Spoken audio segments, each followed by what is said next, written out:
Chapter 19, Peter Rabbit and Danny Meadow Mouse Live High. Peter Rabbit sat in his secretest place in the dear Old Briar patch, with one of his long hind legs all swelled up and terribly sore because of the fine wire fast around it and cutting into it.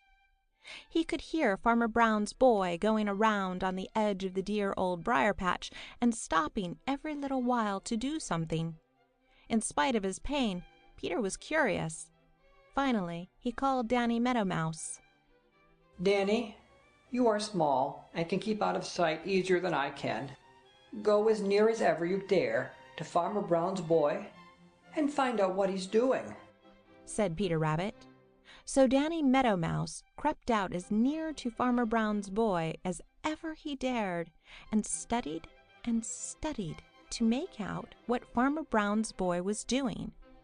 By and by he returned to Peter Rabbit.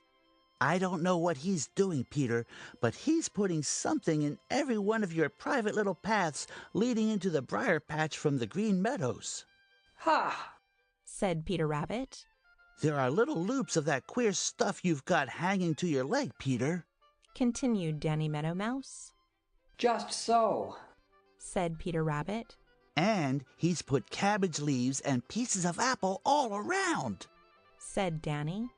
"We must be careful," said Peter Rabbit. Peter's leg was in a very bad way indeed, and Peter suffered a great deal of pain. The worst of it was, he didn't know how to get off the wire that was cutting into it. He had tried to cut the wire with his big teeth, but he couldn't do it.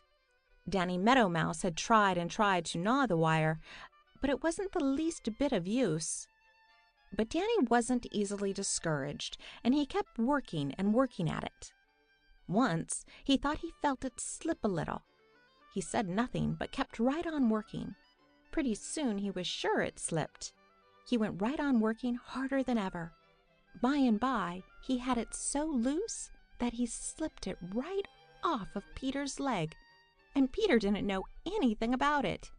You see, that cruel wire snare had been so tight that Peter didn't have any feeling except of pain left in his leg, and so when Danny Meadow Mouse pulled the cruel wire snare off, Peter didn't know it until Danny held it up in front of him.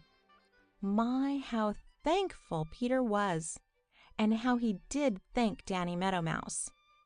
But Danny said that it was nothing at all, just nothing at all, and that he owed more than that to Peter Rabbit for being so good to him and letting him live in the dear Old Briar patch.